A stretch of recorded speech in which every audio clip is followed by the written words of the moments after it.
Hello மக்களே, நம்ம இன்றைக்கி எப்படி ஈஸியாக தேங்காய் திரட்டி பண்ணலான்னு பார்க்கலாம். அதுக்கு முன்னாடி ராஜேஸ்வரி லைஃப் ஸ்டைல் யூடியூப் சேனலை லைக் பண்ணி, ஷேர் பண்ணி, சப்ஸ்கிரைப் பண்ணி, மறக்காமல் பெல் ஐக்கானும் கிளிக் பண்ணுங்கள்.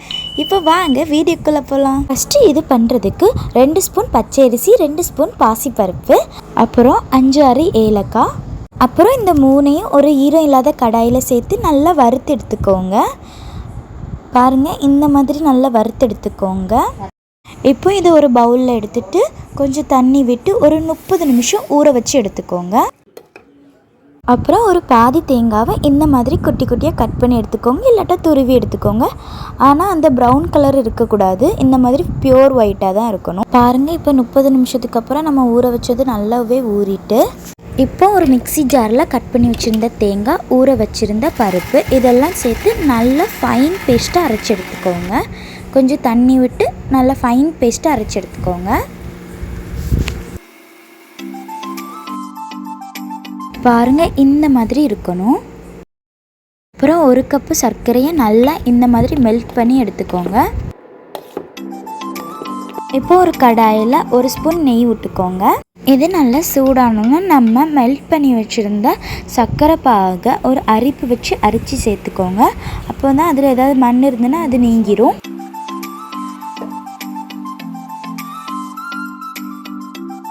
இப்போ இது கூட நம்ம அரைச்சி வச்சுருந்தோம்ல, அதை சேர்த்து நல்லா மிக்ஸ் பண்ணிக்கோங்க. கட்டி இல்லாமல் மிக்ஸ் பண்ணி விட்டுக்கோங்க. மீடியம் ஃப்ளேமில் வச்சு கிண்டுங்க, அப்போ தான் கருகாது. இப்போ 2வது ஸ்பூன் நெய் சேர்த்துக்கோங்க. நெய் உங்கள் தேவைக்கு ஏற்றால சேர்த்துக்கோங்க. பாத்திரத்தோடு நல்லா ஒட்டாமல் வரணும், அதுதான் பதம். ஸோ அதை பார்த்து நீங்கள் நெய் சேர்த்துக்கோங்க. இப்போ பாருங்கள், முதல் இருந்ததுக்கு கொஞ்சம் பதம் மாறி இருக்கு. இப்போ இது கூட நான் 3வது ஸ்பூன் நெய் சேர்க்கிறேன்.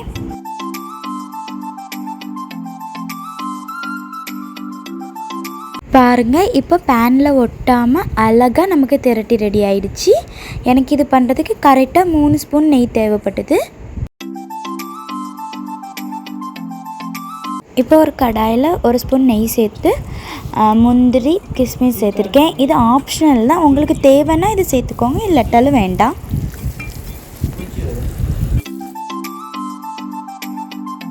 இப்போ இது கூட சேர்த்து நல்லா மிக்ஸ் பண்ணிக்கோங்க. இப்போ நமக்கு அழகாக சுவையாக தேங்காய் திரட்டி ரெடி ஆயிடுச்சு. கண்டிப்பாக இந்த ரெசிபியை ட்ரை பண்ணி பாருங்கள், நல்லாயிருக்கும். இந்த மாதிரி சமையல் வீடியோ, லைஃப் ஸ்டைல் வீடியோக்கு ராஜேஸ்வரி யூடியூப் சேனலை சப்ஸ்கிரைப் பண்ணுங்கள்.